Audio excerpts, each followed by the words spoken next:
la semana pasada. Espero que les haya gustado, que les haya servido, que les haya dejado reflexionando y que se hayan nutrido de una muy buena información y única de la fuente en la que viene, ¿no? Para los que entraron aquí por primera vez, espero que hayan visto grabada la primera parte para poder estar alineados a lo que va a ser el día de hoy. El Sifu maestro Donald Mak desde Hong Kong dio toda la primera parte de introducción de la filosofía I Ching hace una semana atrás, y hoy lo que va a haber es terminar de redondear los conceptos, responder algunas preguntas. Hasta se me ocurre ahora, bueno, de paso presento Federico Casagrande, director de Tao, que está ahí conectado, manejando todo. Nuestro intérprete de lujo, nuestro profesor de lujo de filosofía, Sebastian Ortiz, que está ahí también, que el otro día hizo un trabajo enorme, resumiendo y diciendo las palabras justas. Gracias, Seba. Pero se me ocurre, chicos, de que quizá, antes de que el CIFO arranque, podemos dar 2-3 minutitos si a alguien le quedó alguna pregunta de todo lo que vimos la otra vez, si les parece. Y después ya arranca el maestro. Ahora se lo decimos a Donald. Pero bueno, hoy lo que vamos a ver es, aparte de redondear los conceptos, vamos a introducirnos en cómo se puede aplicar toda esta teoría en el día a día cotidiano nuestro, por lo menos de una vida como la que tenemos acá en el lado occidental del planeta, ¿no? El propósito de esta masterclass, o el propósito de Tao en sí, que ahora voy a hablar un poquito de Tao. Tao es una academia de formación para coach ontológico profesional con avales europeos. En esta academia, fundada por mí como director, por Fede Casarante como director, por Sandra Martin, que en unos minutos va a sumarse como directora, los tres venimos de 3 mundos totalmente diferentes de formación de coaching, y entre los 3 armamos a nuestra manera de ver la carrera ideal de cómo nos hubiese gustado a nosotros que nos formen, ¿no? Desde los 3 mundos diferentes. Armamos uno y se llama Tao. Y Tao, que de algún punto tiene algo que ver así como el camino, ¿no? Representa también una apertura a algo diferente a lo que existe en las escuelas de formación de coaching ontológico, y es que quisimos incluir o teñir un poquito de una filosofía milenaria, aún más antigua y en algunos puntos hasta quizás sabia, de la filosofía occidental, y es justamente la oriental. Entonces en nuestra carrera, que justamente como es en el coaching ontológico, se trata de estudiar, aprender distinciones sobre el ser humano y las relaciones entre ellos, y el crecimiento personal y demás. O sea, es tanto estudiar el ser humano desde un lugar práctico, efectivo, de acción. En ese estudio de aprendizaje y observación del ser humano nos creímos que sería bueno también tomar algunos conceptos de esta cultura que viene de mucho más tiempo, y que quizá nos abre puertas a distinciones nuevas que de este lado, viviendo de este lado y en nuestra cultura, no lo podemos ver. Por eso decidimos hacer una academia y una carrera que tenga este toque, quizá diferente, aparte de la formación, y desde ese lugar es donde nacen este tipo de masterclass, ¿sí? La primera jornada de masterclass dividida en 2, se nos ocurrió hacerla con el Sifu Donald Mak, quien es segunda generación de Yip Man. Yip Man es, algunos lo conocerán por sus películas y demás de artes marciales, uno de los pioneros en el Wing Chun. El Wing Chun es un arte marcial china. Yip Man fue, entre otros discípulos, grandes discípulos, uno de sus discípulos fue Bruce Lee, o sea, fue el maestro de Bruce Lee. En el linaje, como se habla en China, ¿no? Maestro, abajo viene la línea de abajo, que son los aprendices de ese maestro y demás. El maestro Donald Mak está en una segunda generación, o sea que si hablamos de, como se habla allá en China, de familia, sería primo de Bruce Lee, ¿no? Porque el maestro, o sea, perdón, sobrino de Bruce Lee. Bruce Lee aprendió de Yip Man, el maestro de Donald aprendió de Yip Man, ¿sí? Y Donald aprendió de su maestro, lo cual, eso en un linaje familiar, como lo ven ellos, es algo así. Entonces, es mi maestro en Hong Kong. Yo hace unos años salí a buscar un maestro después de que perdí al mío por un gran evento neutro que fue un accidente automovilístico hace unos años atrás. Decidí ir a buscar un maestro, agarré mi mochila y me fui a la cuna. Y después de conocer a varios, elegí a él. Él me aceptó como su discípulo, fue su primer discípulo en América. Y ahora hay un montón más. De hecho, acá tenemos unos colegas, hermanos, como el Sifu Álvaro de Bogotá y algunos más. Ahí está la gente de México también. Y bueno, hay gente de Buenos Aires también, otros discípulos directos del maestro. Y se nos ocurrió hablar con él para ver si él nos podía armar una clase, y obviamente que se súper copó y se puso a disposición, porque él también es un fanático de abrir culturas y de abrir el mundo. Es un hombre que ahora ya algunos lo escucharon, lo conocieron, pero es un hombre de muchísima humildad, ¿sí? Y con un conocimiento y una sabiduría enorme. Así que gran profesional, un gran maestro, una gran persona, un gran ser humano. Para nosotros es un honor tenerlo y aprovecharlo. Y esta masterclass es gratuita, así que lo que quieres, más allá de todo lo que te lleves, quería hacer esta introducción para que también puedas tener un poquito de conocimiento del valor agregado que tiene por de quién viene, ¿no? Para que tengas una idea, allá en China es martes a las 7 de la mañana, o sea que él está viviendo en el futuro, como todos los chinos, para nosotros, pero se despertó muy temprano y acomodó su agenda y demás para poder estar a las 2. Así que no quiero hablar más, los quiero dejar con él y con Seba. Obviamente Seba acá con Fede, y en un segundo se suma Sandra, te vamos a estar apoyando para lo que necesites en la interpretación. No creo que nos necesites mucho porque lo hace muy bien. Y si les parece, chicos, abrimos este espacio de preguntas. Le voy a decir al Sifu eso. Sifu, are you listening? Yes, I'm here. The thing, we will take a few minutes in the start because maybe somebody have any question for the first masterclass. So then that question, we will start with this masterclass today. Are you okay? Okay. Yes, sure. Okay. If you agree, so we can start. ¿Alguien tiene alguna pregunta? Seba, ¿querés decir algo o no? Fede, ¿estamos bien? No, de mi parte, bueno, agradecer esta oportunidad de estar aprendiendo y traduciendo a la vez. La verdad que es para mí un gran aprendizaje de los dos sentidos. Dejo el espacio, no sé si Fede querés decir algo, y si no podemos empezar con las preguntas, si hay alguna. Comencemos. Gracias.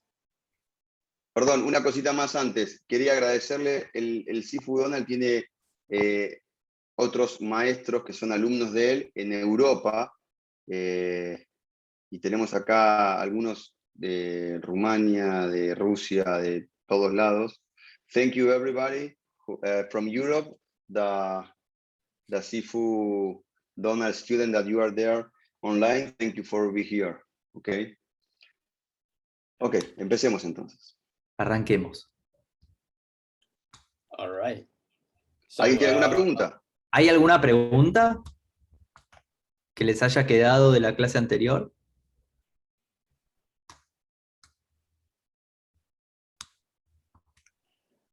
Ok, ya todos podemos explicar los triagramas y los hexagramas, ¿no? Bien. Okay, so if we don't have any questions, so we can start when you wish. Okay. Then good morning, good evening, everybody. So now let's continue with the last time's lesson. So let me share the screen first. Yeah.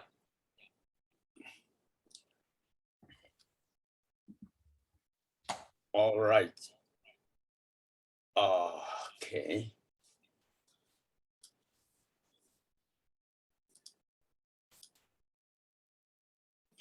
Okay. Yeah. So before we start, then let's recap a few points from the last lesson, which is quite important. That first point I want you to recap is about this I Ching is the authors are 4 people. from four different periods of time. That over a few thousand years. We don't know why they can connect together, but they are these four people. First is the Fu Xixi, who made the 8 trigrams, and then up 1,000, 2,000 years ago later, King Wen of the Zhou made a hexagram, and then his son Tuvo of Zhou made the 9 statements, and then Confucius, that who made this book, this canon from divination to philosophy. So he made the 10 wings, Okay, that is the first point that I want to recap. Secondly, Donald, let me translate, please. Let me translate a little bit.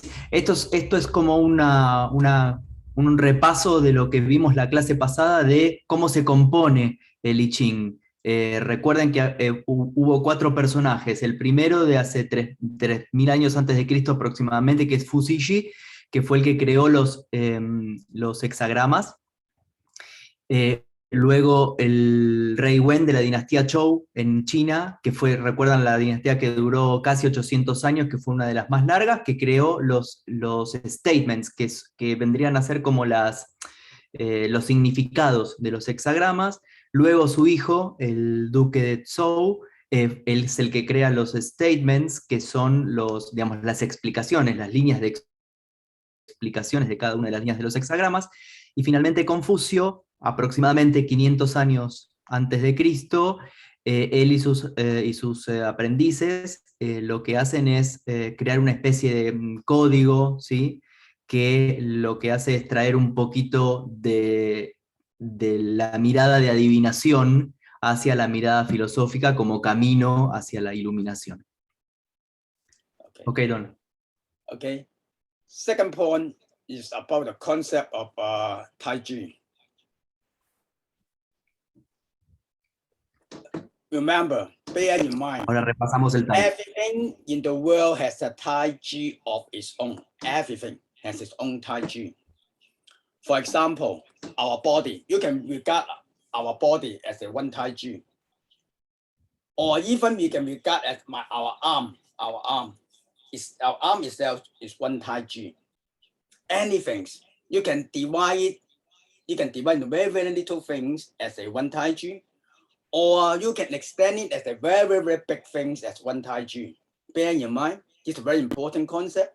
Everything in the world has a Tai Chi of its own. Ok. Bueno, recordar que el Tai Chi como concepto, como las dos fuerzas que veíamos la clase pasada, no solamente se puede explicar al universo, sino también a algo mucho más menor como el cuerpo, por ejemplo, y dentro del cuerpo, que tiene un Tai Chi propio, también podemos hablar del Tai Chi de las partes del cuerpo, ¿no? El Tai Chi de la mano, el Tai Chi del brazo, como fuerzas que se complementan. Y esto, ¿no? Once it has its Tai Chi of its own, then it has the characteristics of the yin and yang and the development of all these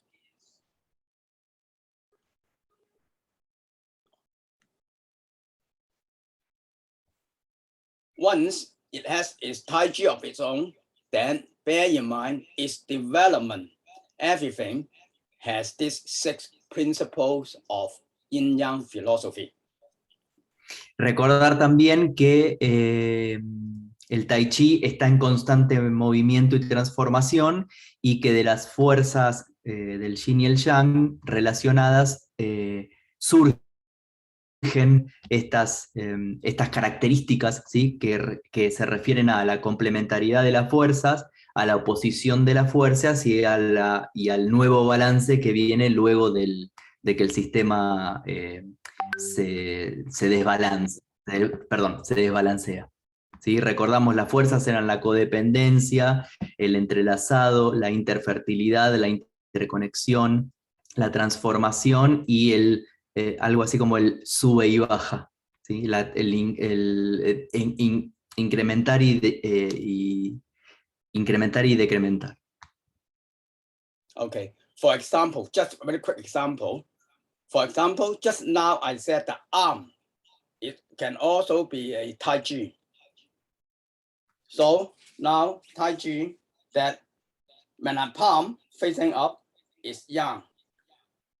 Yes, the philosophy yin yang interfertility. When it go to the yang go to its end, then it will go back to the yin. All right. So without our palm turn to the extreme right, my right arm, it can't go to the yin. Por ejemplo, explica en el caso de la interfertility. This yin-yang interfertility. Por ejemplo, sorry, I gave an example like the water. Yeah, the arm also a Tai Chi. It has these principles. Yeah. Okay. Explica Donald, bueno, por ejemplo, el principio de la interfertilidad con la mano, ¿no? Que dependiendo de cómo esté puesta la mano puede adoptar la forma del yin o del yang. O recién acaba de comentar el ejemplo que dio la clase pasada del agua, que sería el yin, y a medida que se transforma en hielo, es como que la fuerza prevaleciente es el yang y viceversa, ¿no? En constante movimiento. Okay, anyway, we will explain more. But bear in mind, everything has its own Tai Chi, and once he has the own Tai Chi, he has the development of this yin-yang concept. Cada cosa tiene un Tai Chi y el Tai Chi está en constante movimiento y transformación y desarrollo. Okay, then let's start with today's class. Today we will continue talking about the evolutionary process of Tai Chi. It continue the evolutionary process of Tai Chi. All right. Okay. El objetivo de la clase de hoy va a ser el proceso de evolución del Tai Chi.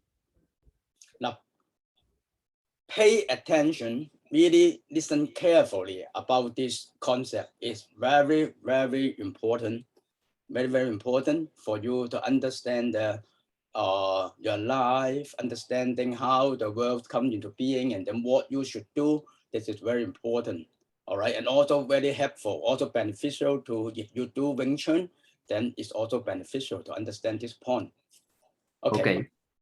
Bueno, acá solo aclara que prestemos mucha atención al concepto de la evolución, que no solamente nos va a permitir ver cómo es el mundo, sino que también nos va a servir para nosotros transitar en ese mundo.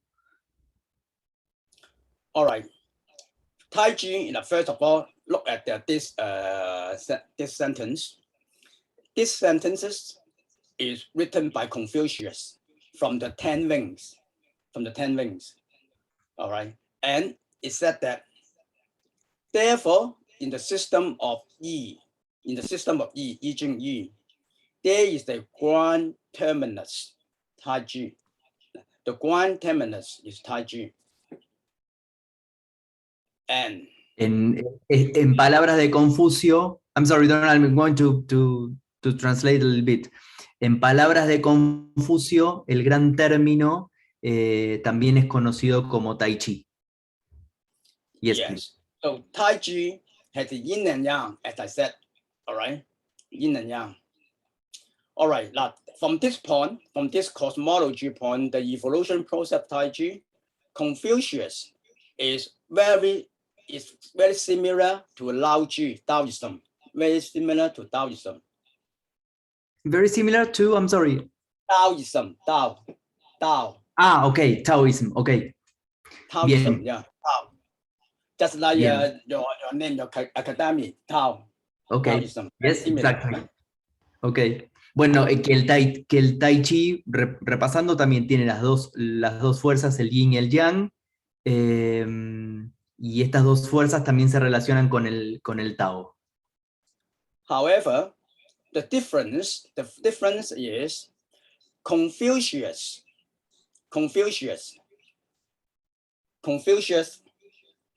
did not mention, he did say the Greek terminus, the Tai Chi, the Greek terminus. As I said, Tai Chi, Tai means very, very big, grind, very good grind. Then, but still have a terminal, still have a boundary. All right, so that which means all the things already come into being. Before that, who produced this Tai Chi? Confucius did not mention. Lao Tzu, he mentioned that it is Tao. It is Tao. Or we say it's Wu Ji. From the Western point of view, they say maybe it's the God. The God created the universe. Lao Tzu say the Tao or Wu Ji. At that point, Confucius did not say, it just say coming there in the system of Yi. There's a Greek terminus, just a Tai Chi. Before that, who created Tai Chi? Confucius or Yi Jing did not mention. Lao Tzu, the Taoism, it mentioned is Tao, because Tao. Okay. Or in the Western point of view, is the God. Whoever you name it, whatever you name it, we just think it as a superpower at this point because we are not religion. So we just name it superpower, make this world before that. All right. A ver, el Tai Chi, que no lo menciona Confucio, es creado por un dios que no tiene la connotación religiosa, ¿no? Un dios como energía súper poderosa o de sobrepoder, que es el que crea el Tai Chi. So, I'm sorry, Donald. So, this concept of superpower is the one that creates the Tai Chi. Did I get it right? Yes. Okay. Yes. So, I mean, because we don't know what it is. From the Western point of view, is the God. From the Chinese, maybe you may say Tao or Wu Ji. Wu Ji is non-being, nothing come into something. So this is something philosophical. So we don't know that. But from the point of talking about the process, the evolutionary process of Tai Chi, we just name it as a kind of superpower. We don't know what kind of power it is. Ok. Bien, entonces cuando no podemos decir de dónde vienen las cosas o del origen, siempre terminamos en algo que tenga que ver con la palabra Dios, en Occidente, o en el caso de Oriente, el Tao. But I just want to indicate that at that time, when Confucius made this Yi Si Qi Chuan, this 10 wings, one of the articles from the 10 wings, they didn't mention what is above the Tai Chi, the Grand Terminus. No, it does not mention. Okay, Confucio. Want to make clear about that, yeah. Ok, Confucio, como decía antes, no menciona qué sería esto que está por afuera del Tai Chi, que de alguna manera lo crea. Okay, so from Lao Tzu, the Taoism, they will say Tao produces one. They say produces one. Tao produces one. So which means Tao is here, then is no good.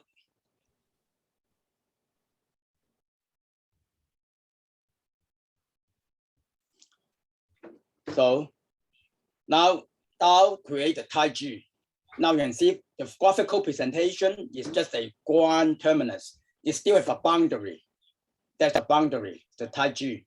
That is one. From Lao Tzu's point of view, Tao produces one. That is one. This is one. And from Confucius, it say it is a grand terminus, Tai Chi. Ok. Bien, ahí un poco la forma en que tanto Confucio como Lao Tse mencionan este origen, ¿no? El Tai Chi según Confucio y Lao Tse, el nombre que le da es el Tao. Okay, so then from this graphical circle, it become a 1 9, so it is Tai Chi. Okay, then look at the wording again, which from Tai Chi, which produces two elementary forces, yin and yang. Del Tai Chi vienen las dos fuerzas elementales que ya habíamos visto, el yin y el yang. There's two elementary forces. This one solid line is and two broken line. This solid line, this solid line is yang. This solid line, this broken line is yin. So that's to say, Tai Chi produces two elementary forces, yin and yang. Las dos fuerzas elementales que produce el Tai Chi, que son el yin y el yang, están representadas en estos casos y que van a ver y van a tener relación con los hexagramas luego, es la línea sin cortar o la línea recta y la línea cortada para estas dos fuerzas. That is what Lao Tzu say, one produce two. That's what Lao Tzu say, one produce two. Two is yin and yang and yin. All right. Okay. Then go back to Confucius. Those two forces produce the four states. Four states. Yeah. So what is that? This is graphical representation. Las dos fuerzas, sorry Donald, las dos fuerzas producen, que seguramente lo va a mostrar ahora, 4 estados. Yeah.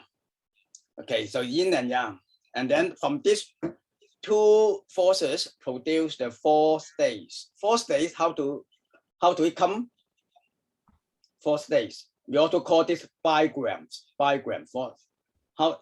So now from yang, here, yang, we add one more yang, then we call this O yang. This bigram you call O yang.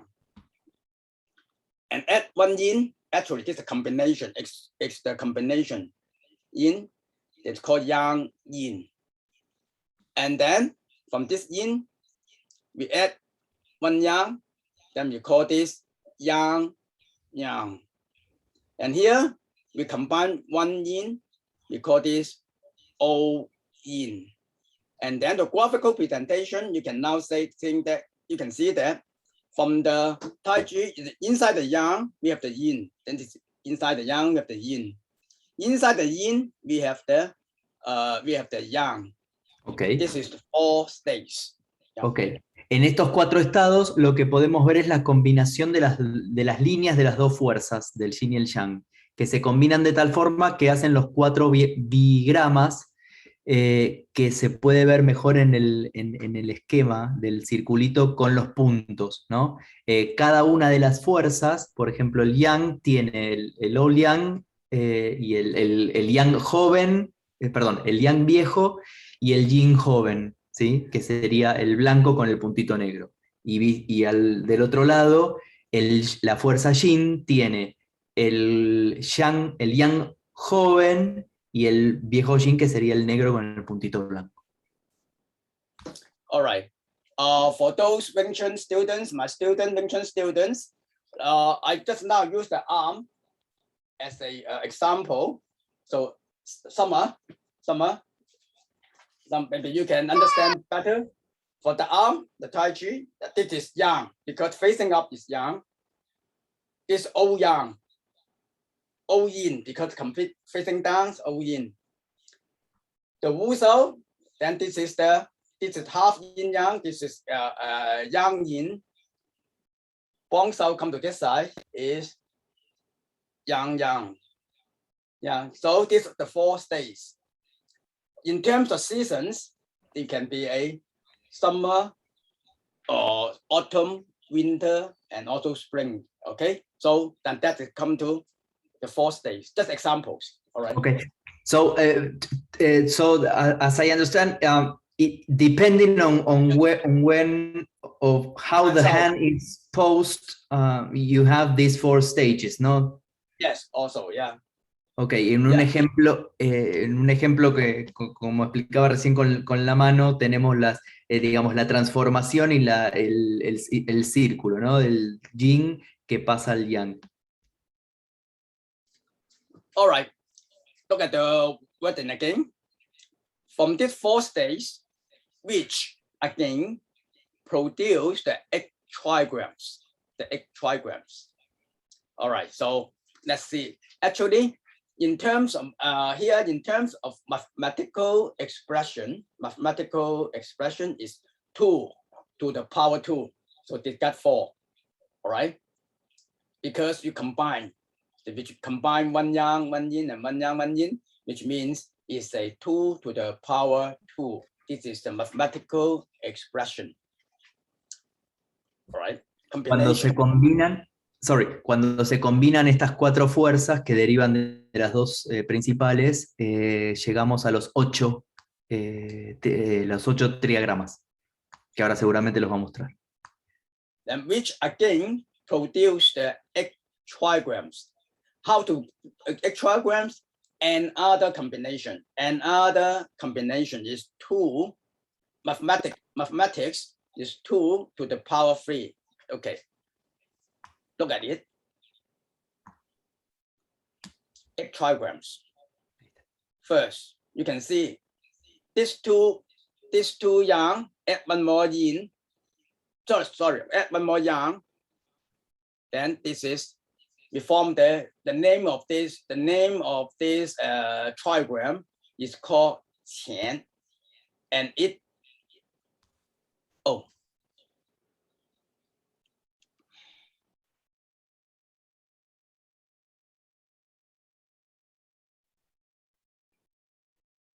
Bueno, ahí lo que está mostrando es cómo se van a combinar las líneas de las 4 fuerzas para, por ejemplo, en el primer caso se combinan las 2 líneas del yang viejo con una línea del yin joven y crean un triagrama que se llama, no me acuerdo cómo se pronuncia, Shen, could be the pronunciation of that? qian. Shen, que, Yeah. okay. Qian. Que significa el cielo, ¿no? Which means heaven. Okay, well, maybe you can remember its attribute is haven. It means haven. Here, it means haven. You can remember haven. This 3 solid line, this trigram is its name is haven. Pronunciation, qian. Meaning, haven. Ahí tenemos Ahí tenemos el primer triagrama, como les decía antes, que con esa combinación de líneas significa el cielo. And then it add the yin.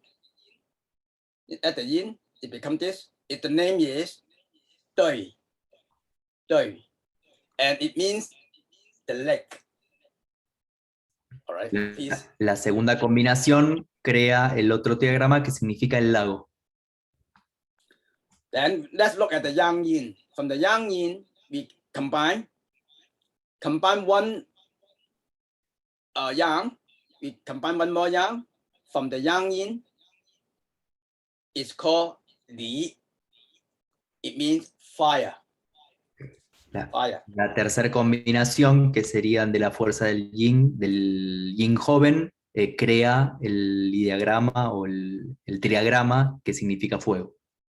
Now you can think the fire, fire outside is hot, but inside is not hot. So you can look at the graphical, the image. You look at the image. Outside is solid, it's hot. Inside is broken lines in, it's not hot. Okay, lo que significa... The fire, you can try. When we are young boy, we just try to play with the fire. You go into the inside part, it's not hot. Outside is hot, inside is not hot. You can try with the candle. I tried it before. Okay. The risk of fire. Yeah. I don't know if I'm going to try, but... Yeah. Dice, bueno, acá un poco explicando, ¿no? El triagrama, que las líneas continuas representan algo así como lo caliente del fuego, pero adentro el fuego no es caliente. Dice que se puede probar con una vela, por ejemplo. All right. Then let's look at the yang yin one more. So the yang yin is at the combined with one more yin line. It is called zhen. It means thunder. La segunda combinación vendría a representar el trueno. Okay. And then now look at this part. The yang. It add there one more at the solid line that is called xun. It means the wind. Y ahora con las combinaciones de la fuerza yin obtenemos el quinto triagrama, que significa el viento. All right. Then at the yin here, you add the yin. From the yang, you add the yin. One more yin combined, it is kan. It means water.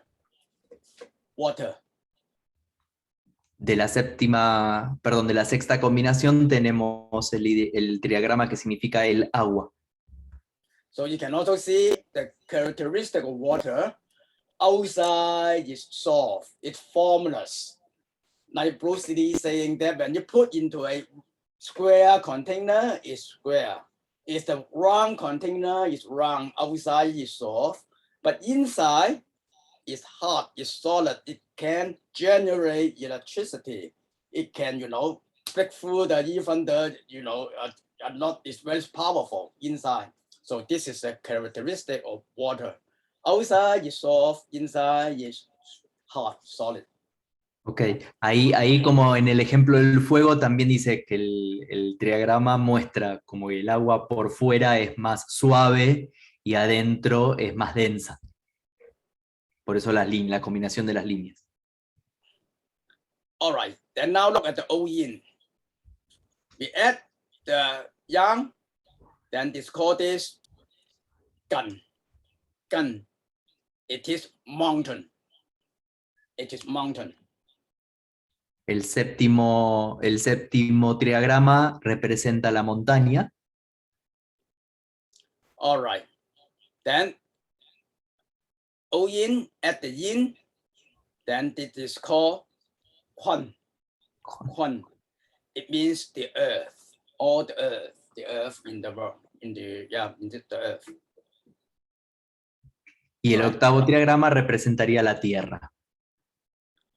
All right, so these 8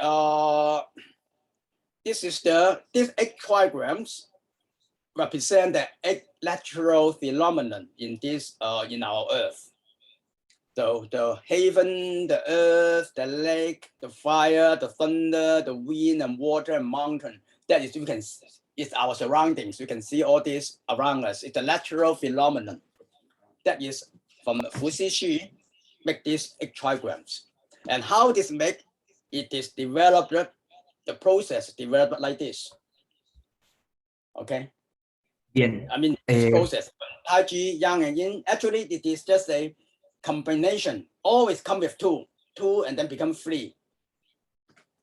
Ok, bueno, de la combinación de todas estas fuerzas que estuvimos viendo, independientemente de los triagramas, llegamos a las fuerzas o a las energías que conforman los fenómenos naturales, que son los que estamos describiendo aquí. So from here, that I talk about Lao Ji and the Taoism and also Confucianism is because I also understand that many people understand Taoism, but they don't understand, they don't know about Confucianism. But actually they are very similar.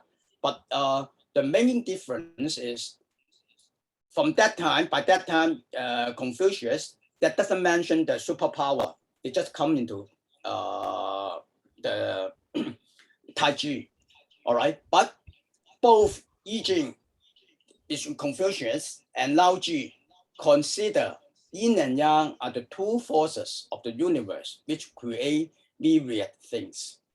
They both believe that yin and yang. So this is the common And also both believe that human conduct, the human behavior, should follow the law of nature. You should follow the law of nature. All right. The law, I'm sorry, the law of nature. Law of nature. Let me write. Sorry. No problem.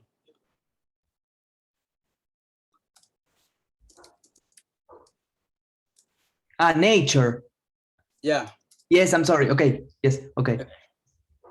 Entonces, bueno, ahí Donald vuelve un poquito con el tema de Confucio y Lao Tse, para refrescar un poco que en la misma época ambos hablan de las fuerzas del Tai Chi. Confucio habla del Tai Chi y de las fuerzas que emanan del Tai Chi hasta llegar a los fenómenos naturales. Lao Tse lo que hace es agregar el concepto del origen, que él lo llama Tao.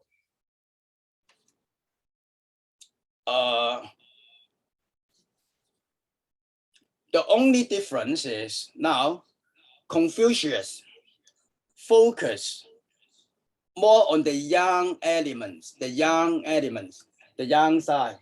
We should progress, we should develop, we should we should be active in the society. That's Confucius. We both follow the law of nature, this yang and yin. All right, but Confucius focus more on the yang side.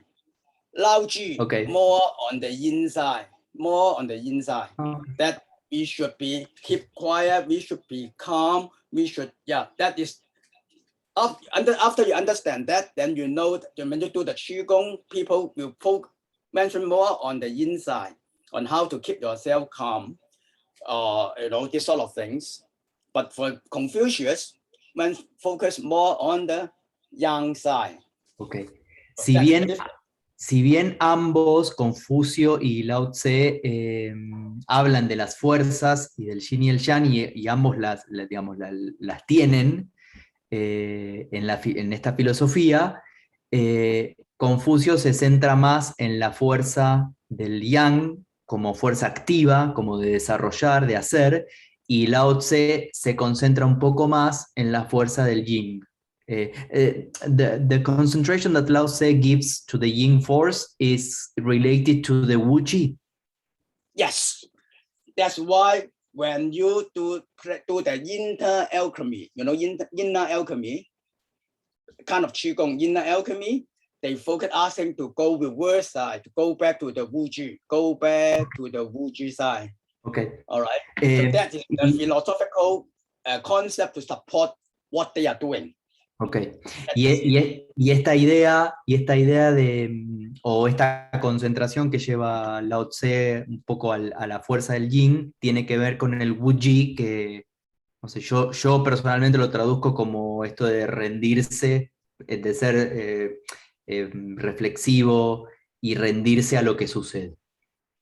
So from this point, you can see the Chinese philosophy is more balanced. Why? We have one side with the yang side, because if you are in the society, you should be, active. You should be energetic. You need to work hard. And then at another side, you have the Lao Tzu telling you that how to behave when you come to the certain point, or you cultivate yourself. We have both the yin and yang side. So from this point, you can also see maybe the difference between the Western philosophy and the Oriental philosophy. Chinese is more balanced. We have the yang side of the yin side, depending on where you are, what timing you are at. Okay. And that is, I want to bring out the point, because this is the philosophy class. What's the difference between Western and the Chinese? And after understanding the origin, our concept about the Tai Chi, then you understand the concept why we make the difference. Okay. De esta relación de las fuerzas que comenta Donald,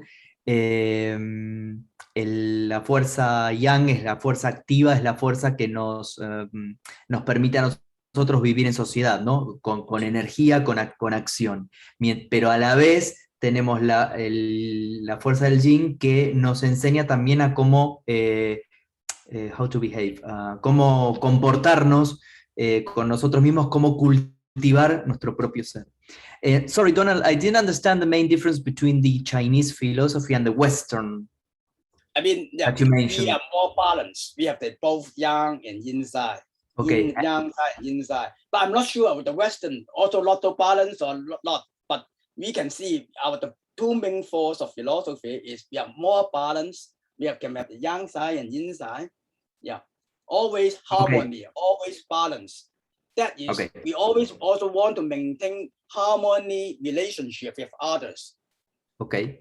That is the Chinese characteristic. And now you can see our president, our prime minister, as presidency. They always said we won't provoke war with others. We always want to have harmony with our neighbor countries. That is the Chinese, the Chinese inside our blood. We are always thinking harmony, balance. Yes. Yeah. We won't be number one.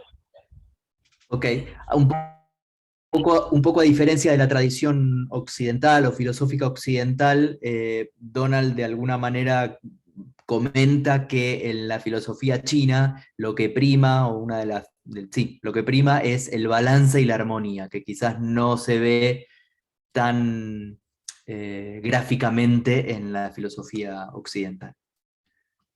So one more point is the difference is, Chinese, because we think of the harmony, the balance, we will try to work, lift, harmonize with the lateral.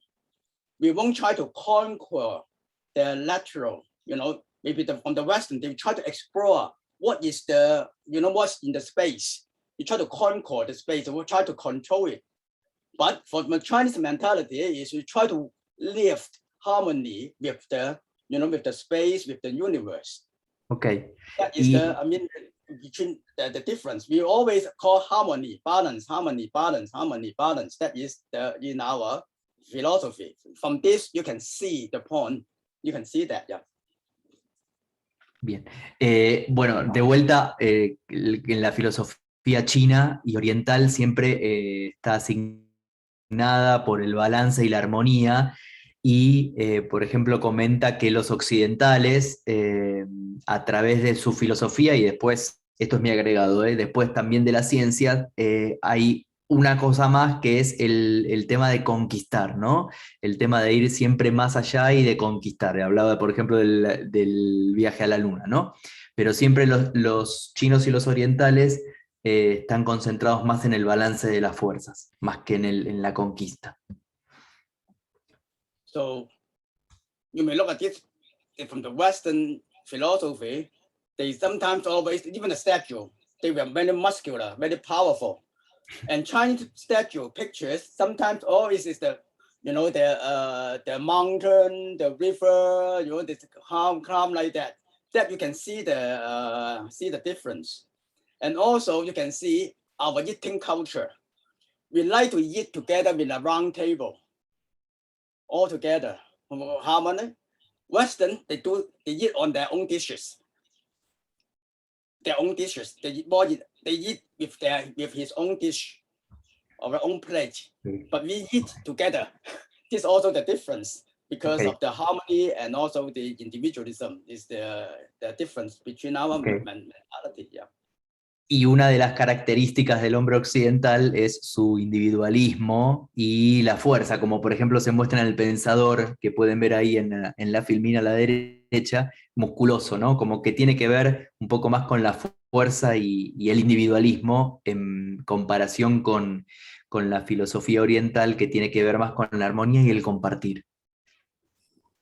All right, so now let's move on. Yeah. That is important. That's why I say it is important to understand this process. All right, and then this is just to show you another pictures that from upside down. Just now is from top down. Now is from back. Two elementary forces, 4 states, 8 trigrams. All right. Este es el mismo esquema que mostró recién, pero dado vuelta, ¿sí? De la fuerza del Tai Chi se relevan los dos elementos, las dos fuerzas, los 4 estados y los 8 trigramas, con lo que representa cada uno, que son las fuerzas de la naturaleza. Okay, so you understand how it developed, how it. Now I want you to look at these 2 Tai Chi diagrams. Here, one, the young fish is the head of the fish is on top. This one, the head of the fish is at the bottom. So, which one is correct? Both. Now, these 2 Tai Chi diagrams are different. This one and this one are different. The difference is just reverse. For the one on the left-hand side, the head of the fish, this is the fish, of the young is on, the young fish is at the top. And this one is at the bottom. Yes. Which one is correct? Okay, doesn't matter. Bueno, ahí está, perdón, sorry Donald, ahí Donald está mostrando los dos círculos que, como pueden ver, la fuerza yin, la blanca, está hacia arriba en el primero, y en el segundo, que se ve con marrón y blanco, está, digamos, dada vuelta, y está preguntando cuál de las dos, qué más es el correcto. Is there an answer? No, now I'm going to give the answer. Now, because this brings out one very important concept that that you need to know about the very important concept. Let me explain to you this important concept. Okay. Now let's draw the. Okay. From here you can see these four stages represent the spring here. The spring is on the left hand side. The summer is on top, and autumn is here, and winter is here. Okay, one moment please. Right. Ahí lo que está mostrando es, por ejemplo, en el cuadrante que hizo, la procesión de las estaciones, siendo que el verano es el que está arriba, el invierno abajo, y en los laterales los equinoccios, o la primavera y el otoño. In terms of direction, the four states, in terms of directions, the east is on the left, south on the top, west on the right hand side, and north at the bottom. Okay, can you repeat that please? Yes, in terms of directions, east is on the left, is here, east. Yes. South on top, at the top, west in the right hand side, north at the bottom. So it is different from the Western, right? It's different from our common understanding on the presentation of the directions. Okay. Right? Okay, why? Now that's why. Because Chinese mentality is focused more on the effect, or more on the fact, the effect or the fact, what he see, what he feel. Look, because China is situated in the northern hemisphere. Northern hemisphere is different from Argentina, it's southern hemisphere. We feel that, from the hot, it feels hot is on top. All right, you feel hot is on top. So because we are at the northern hemisphere, is at the south. So we think that the hot side, the south side is on the top. So that's why the Tai Chi presentation, you can see here, most of the hot, the summertime is on top. They present it in this way because they feel it's hot. Also, in terms of the winter time, the cold is in the north. Cold is in the north. So we feel the cold is in the north. So that means north, in the northern side, so north, very cold. So the yin, more yin in the cold that should be in the bottom. In terms of our body, and again, in terms of our body, we got our head is hot, our feet is cold. So then they present it, the graphical, they present it that the hot is at the top. Okay. The cold is in the bottom. So we present it in this way. Of course, the law of the the nature is the same, but the presentation, Chinese presentation, is this way. We focus more on the effect than the reasoning. I mean, yeah. So when let me get it so that I can yeah, it's very, very different. Yeah. So many Western get wrong about the Tai Chi diagram, the presentation. The original we present it in this way. Okay, so that let me get it. So that position that you're showing represents like on top we have the hot part. Yes. And on the bottom we have the cold. Yes. Okay. Yes. And that's because China is. I didn't understand where China is positioned. Northern hemisphere. Northern above the equator. Above the equator. Okay. So above the equator. Okay. That means south. I mean south down is hot. Okay. Okay. Bueno, ahí. Yeah. Okay. Let me get that idea. Southern hemisphere, and below, like Argentina. Argentina is the other way around. Okay. But China is above the equator. Yeah. Okay. Bueno, ahí explica, fue un poco largo, pero yo también tenía que entender. Ahí el símbolo, la fuerza del yang está posicionada de tal forma que en la parte de arriba lo que se puede ver es, porque los chinos pensaban que arriba estaba el calor y abajo está el frío, ¿sí? Entonces, en el Fede, si entendiste otra cosa, por favor, si en la posición que ocupa China, ¿sí? Ellos veían que el calor estaba en el norte y el frío estaba en el sur. ¿Por ahí fue? Me parece que es al revés. Fíjate que dice Summer, South, Winter, North. Claro, el calor arriba. Ok. Lo que Donald explica es que él pone el sur arriba y el norte abajo. Lo lógico es que el norte sea arriba y el sur sea abajo.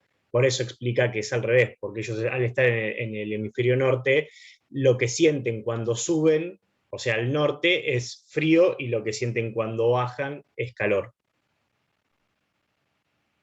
Gracias, Fede. Bueno. All right. Okay, so this is quite difficult to understand, but this is important. And because I know that not so many Western people understand they get the reasoning behind. Sometimes they draw the pictures, the Tai Chi pictures, they do this way. But anyway, it's not wrong, provided you understand what this Tai Chi telling you. It tells a lot of things. It tells a lot of things in this graphical presentation. Everything you can summarize by this Tai Chi diagram. But you have to understand it. This is the, in terms of the seasons. That is because most of the cooler part, the cold part is here. So this is the winter. Down. Now this because it's cold. So this is north. It's cold because we are above the equator. northern part is cold. All right. So up to here, the young yin is spring because we started have the young is a springtime. Oh, this is most hot part than this summer. All right. So that's why it's south, because we are at the so we Chinese is not so logical. I mean, you like to see the effect, like water here. This water. We never present water as 2 hydrogen, 1 oxygen. H2O is, it is water in Western.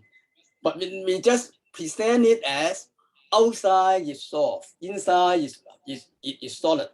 We see the characteristic, we see the effect, we see the phenomenon. That is the way of Chinese presenting things. Okay. So when you study medicine, try to medicine, Qigong, Kung Fu, whatever things, or you try to understand the Chinese, that all these concepts, even though Chinese have not studied this, not every Chinese, actually only few Chinese understand the Yu Jing. Now it's not studied. Only me, because I'm interested in that. That's why I studied that. This classical teaching, but this idea already in our blood. Every family, they in our blood, in our people, that our culture is like that. Ok, a ver, básicamente lo que está explicando Donald es lo que Fede, muy bien, gracias Fede, resumió recién explicando lo del norte y sur y las estaciones, ¿sí? Y lo que decía recién, por ejemplo, con referencia al triagrama del agua, y comparándolo también un poco con los occidentales, que los occidentales es como la forma de mirar que tienen, ¿no? Que ellos hablan de el agua, el símbolo del agua se va a los átomos, por ejemplo, al hidrógeno y al oxígeno. Y acá la forma que tienen de ver los orientales es con referencia a las fuerzas que componen ese fenómeno natural que se llama agua. Lo suave digamos, por afuera y lo denso por adentro. Ok, Donald. Okay, I think that is the most difficult part of the lecture now. I think I can make a break for maybe 5 minutes, 10 minutes for them to ask questions before we go on, because the rest is not that difficult to understand. It's just kind of descriptive. Ask any questions about these two slides. Very important, really very important. Not many people understand this sort of development. Yeah, so understand it, then we help you. If you want to study the Chinese culture, it's very anything that you will help. Como lo que viene es un poco más fácil que esto que acaba de explicar, según sus palabras, quiere parar 5 minutos para ver si hay alguna pregunta de estos slides que acabamos de ver, de alguno de ustedes. Algo que no haya quedado claro o lo que sea, que quieran preguntar.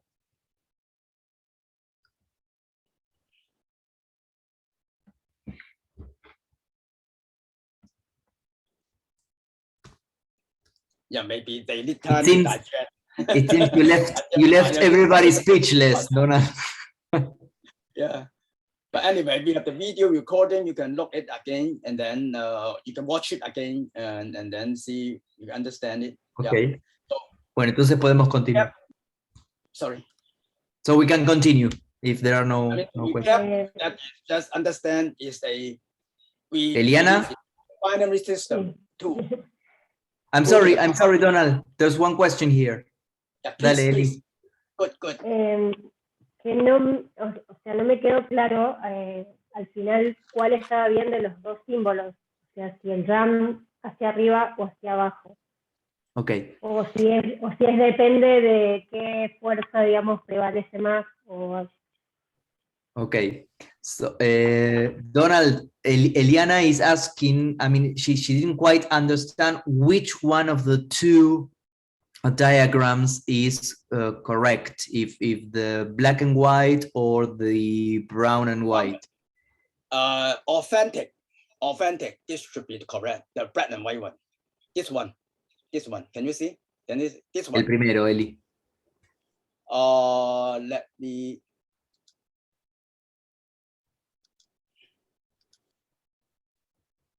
This one is authentic. El auténtico es ese. If people saw this one, ask him whether they understand what is inside, what they want to present, or just a graphical pictures.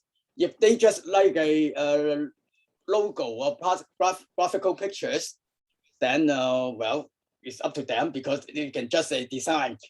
But if you really want to present the meaning inside, this one, you know, this Okay. one is the authentic and correct one.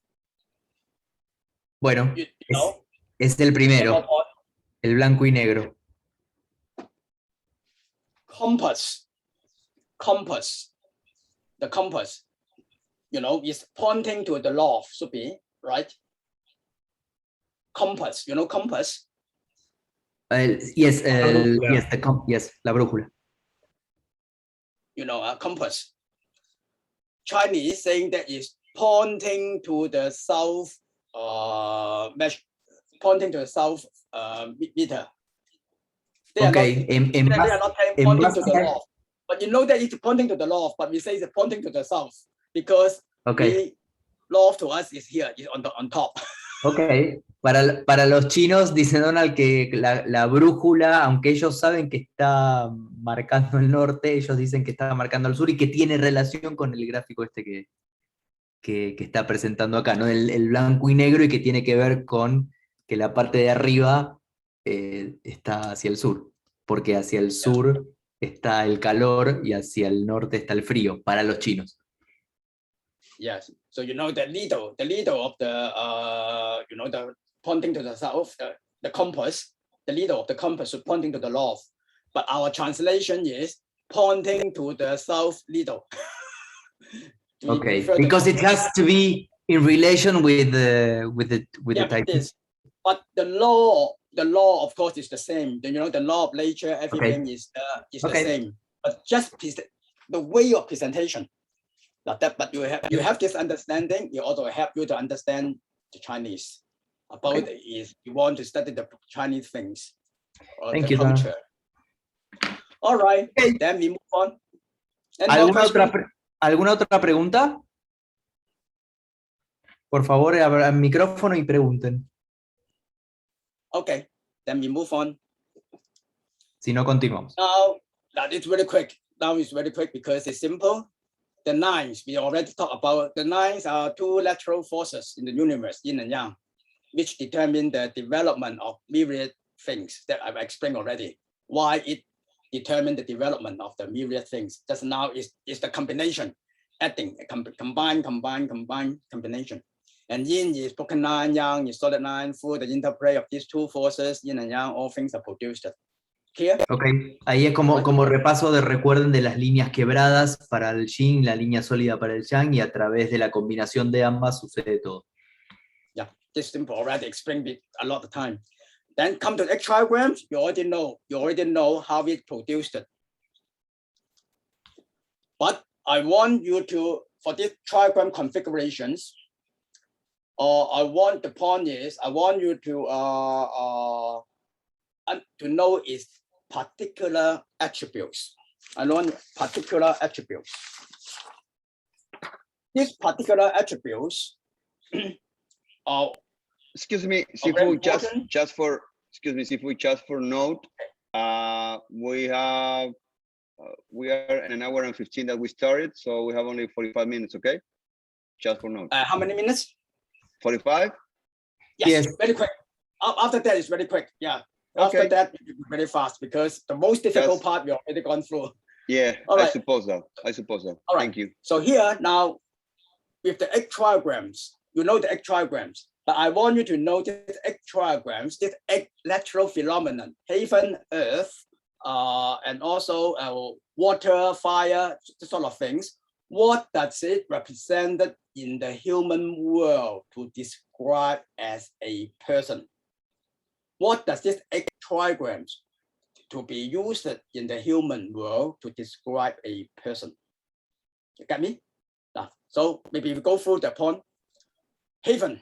So Haven. where are we going to see now? Yeah, we're going to see now, one by one. We are going to see Haven. What is the human? I mean, the Sorry, human Donald. world by person. Sorry, Donald. Ahora lo que nos va a mostrar Donald es los 8 triagramas que vimos recién en el esquema de las fuerzas del Yin y el Yang. Yes, go on, please. Now, so Haven is represent a person is strong, active, creative, dynamic, productive, and energetic. Like the Haven, because the Haven is develop the world. Where this, I mean, just have this idea. You can refer back to this slide, but you don't understand that each trigrams relate to the human, in the human world, how to describe the description of person. So when you look at the book, when you find the book of talking about, when you do the definition, oh, you are the Haven, then you know, talking about something strong, active, creative, dynamic, productive. But just understand this. I was going to present it, and you can refer back later. I mean, if you forget it, refer back. Ahí,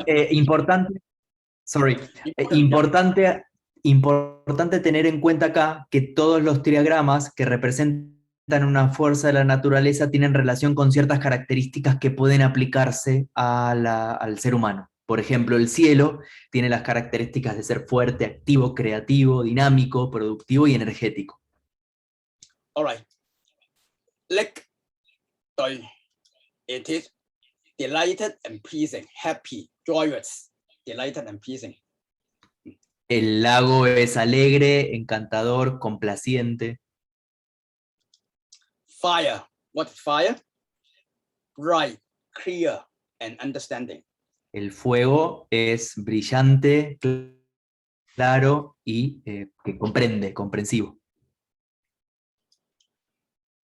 Jun, thunder. It is powerful, authoritative, dignified, active, and moving. You know, the thundering. Yes. El trueno es poderoso, autoritario, digno, activo y que está siempre en movimiento.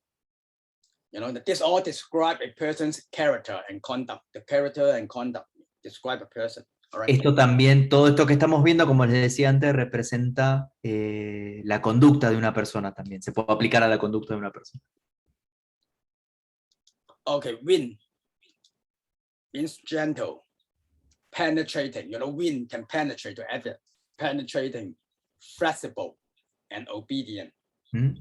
El viento es gentil, que penetra, flexible y obediente. Water is dangerous. Water is dangerous because why and difficult.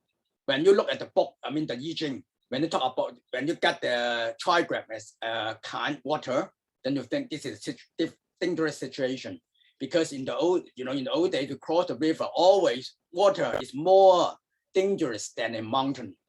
Okay. Just always that water is more dangerous than a mountain. Yeah. So that's why water, yeah, dangerous. El agua que representa lo peligroso y lo difícil, ¿no? Que ahí recordaba lo que dijo en la otra clase, que en los tiempos donde se escribió el I Ching, el agua era más peligrosa que cruzar un río, por ejemplo, era mucho más peligroso que cruzar una montaña. Mountain. Because mountain is stable, still steady, and restricted. La montaña es el elemento quieto, el elemento estable, el reprimido en el sentido de estabilidad. Earth is soft, receptive, passive, gentle, modest, and tolerant. Because you know the earth, you put everything on the earth still accepts it. You know, you dump the rubbish, you dump the shit, everything, they still accept it. So it is a gentle, modest, and tolerant. It represents such character. Y la tierra que representa lo suave, lo receptivo, ¿no? Como que en general los otros fenómenos naturales caen sobre la tierra, ¿no? Receptivo, pasivo, gentil, humilde y tolerante. All right, so have this slide ready with you whenever you can refer back to this this slide. This is useful for the guideline for you understand the how each trigram to describe in terms of the person's character and conduct. All right. Esto para tener en cuenta lo que significa cada diagrama para que después cuando se combinen qué es lo que significa cada hexagrama. All right, then we move on. About 64 hexagrams. So the 64 hexagram is that because if you use only the 8 trigrams to describe the complexity of the human world, it's inadequate. It's inadequate to describe the human worlds. All right, so the solution is to expand oversight by placing the 8 trigrams in pairs, placing it in pairs, one on top of the other. Then this results in the 64 images. Yes. Esto para recordar que usar solamente los 8 triagramas que acabamos de ver parecería que no basta para explicar la complejidad del mundo. Por lo tanto, se usa más la combinación de los triagramas, perdón, de los triagramas para formar los 64 hexagramas. Yes, all right. Example, on top, the upper trigram, upper we call top, or just now we know the 8 trigram, the heaven, the lake, the fire, the thunder, the wind, water, mountain, earth. Here, vertical line, the column also the same. Okay, then we combine on one upper trigram, lower trigram. Then make an example here. 同人 means fellowship. 同人 fellowship. Upper trigram is the heaven. Lower trigram is the fire. Okay, then this is the 同人 that combine this. So 8 times 8, it means 64. It's one on top of the other. They come to the 64 hexagrams to describe this human world, the complexity of the human world. Okay. You can further combine, become 264 times 64, then more. You can further combine and combine, but our ancestor just stopped at 64. We found it is already enough to describe all our human world, and also it make the divination, it cover everything. Okay. That is the idea. Entonces, para recordar, dentro de los 64 hexagramas, Donald está dando un ejemplo de lo que sería, digamos, la amistad, fellowship, que es la combinación de los 2 triagramas que tienen que ver. Recordemos que los triagramas se leen de abajo hacia arriba, ¿no? En la parte de abajo aparece el fuego y en la parte de arriba del hexagrama el cielo. All right, so another example, 大有 means great possession. Great possession, upper trigram is the fire, and then lower trigram is the heaven. All right, so then that is the, all right, so this is another one. Y si damos vuelta lo que dijimos recién, si el fuego está arriba y el cielo está abajo, lo que significa es la great possession. Great possession. Own something, possession, yeah. La posesión, lo que poseemos. All right, then now this is also one very important concept to study the I Ching, 9 and position. Now this is also very important, so pay attention to that. Otra de las cosas que es importante dentro de los hexagramas es no solamente el tipo de las líneas, sino la posición en la que están cada una de las líneas. Okay, because now, first, look at this hexagram. This hexagram is called Tai harmony. All right, so why we read it as harmony? Upper is the earth. The upper trigram is the earth. Lower trigram is the heaven. In reality, heaven should be above the earth. The heaven should be above the earth. However, but for the purpose of harmony, you need an inverse relationship. If you're always on top, I am the leader, I'm the Lord, you don't go to the, you're the emperor, you're always on the top, you don't go down to the bottom, I mean to the bottom to see the people, how they are living. There won't be harmony because you live on your own world. So that's why, for the purpose of harmony, we need an inverse relationship between the two. Then it will be desirable. So that's why this hexagram is meaning harmony, tranquility. Now first look at this first, because it's very interesting. When in future, if you have such a chance, we can go through each 64 trigram. Then you study that is studying the I Ching. Now it's an this 2 class is a introduction only. So this is harmony because the earth and the heaven on the bottom, it's the other way around, not the earth on the top, because for the purpose of harmony. Okay. Let me translate, please.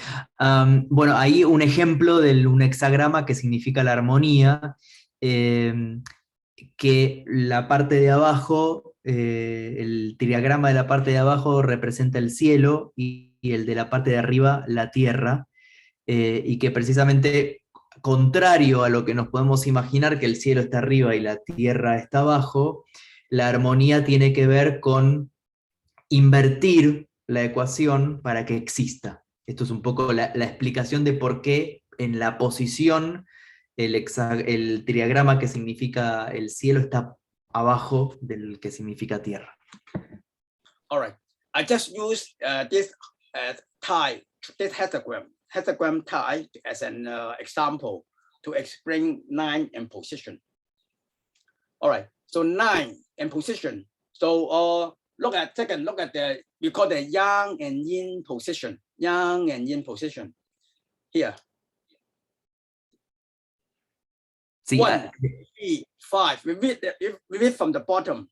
It's initial 1, 2, 3, 4, 5, 6. 1, 3, 5. The odd number is yang. Is yang position. Odd number is the yang position. And the even number 2, 4, 6 is the yin position. Okay. En el hexagrama, las posiciones de las líneas, según los números que ocupan cada posición, representan una u otra fuerza, el yin y el yang. Por ejemplo, los números los números impares, el 1, el 3 y el 5, representan el yang, y los números impares, los pares, como el 2, el 4 y el 6, representan el yin. All right. So, we look at the hexagram. Each hexagram represents a situation. Any situation you can think of, a very big thing or very small things, describe a situation. And it describes the development for different stages from the start, from the start to the top, to develop to the top. And each line, the development that represent the time, which means time and place. Represent that each hexagram represent a situation. It also represents from the each line growing up the development for the situation at different time and different space. Okay. Or place. Let me translate that. En el orden del hexagrama, entonces, el de las líneas lo que representa es la situación en sí, el hexagrama, y el orden de las líneas representan la evolución de las diferentes situaciones de ese esquema. All right. So we talk whether it's proper or improper. We always proper, doing things good or no good, proper or improper. You're doing the right things or not the right things. One element to examine it is to check whether you are at the right position. Right position means when you are yang position, you are at yang. You are yin position, you are at yin. With a yang line in a yin, yang line in a yang position, yin line in a yin position, then we call proper. Las yang line for example, this one, first one, yang 9 in a yang position. Oh, this is proper. Now yang 9 in a yin position is not proper. Ok, cada una de las líneas también tienen digamos, una cosa propia o impropia dependiendo de los números, como hablamos recién, de los pares e impares, de las dos fuerzas, y el tipo de línea de las dos fuerzas. El ejemplo que da Donald es, si miran la primera línea del hexagrama, tenemos la fuerza yang porque es la línea continua en el número impar, con lo cual impar yang, línea continua yang, es una fuerza propia. En cambio, en la siguiente posición, la línea es yang, pero la posición es par, es yin, sería una fuerza impropia. All right. So, so the third 9 yang position and the yang 9 proper. Yin position in the yin 9 proper. This is not fifth yin position in the yin is not proper. All right. So for example, look at this organization. In an organization in your company, the initial 9 is just like is the clerical. Second 9 is like the supervisor. Yeah. The third 9 is department head, and the fourth 9 is like board member. The fifth 9 is the chairman. The top 9. The top 9 is the headquarters. I mean, use these examples. So if you are a clerical, of course, you are in this position. You are clerical, you are in this position. You are at the yang 9, of course, is proper. Why? You need to remember, yang is energetic, is active, progress. You need to learn more, you have to work hard. So as the cat is a clerical, then you need to work hard in order to promote. So this is proper. Ok, si estamos... Sorry, Donald. Okay. Si miramos, por ejemplo, en una organización, ¿sí? Desde abajo hacia arriba tenemos el empleado, el supervisor, el gerente, el director, el CEO, por ejemplo, o la casa central, o la casa matriz, ¿no? En el caso del empleado es como si fuera una fuerza propia porque es yang, que tiene que ser alguien que trabaja, que acciona, que busca promoverse. All right. So as a supervisor, you should be, firm, and you're going to supervise people. So your character should be stronger. But your situation, but but this position should be the yin position. The yin position as a supervisor, it should be, you should take care more of your subordinate. As a supervisor, in order to, because you are somewhere in between, you have to receive the order from your boss, and then put through to your subordinate. All right, so you need to be a sort of a yin character, but you are still strong, always opposed to your subordinate. Then this is improper in this point of view. I mean, give you an example why this is improper. It depends on the situation. Now I use the example of here, an organization as an example.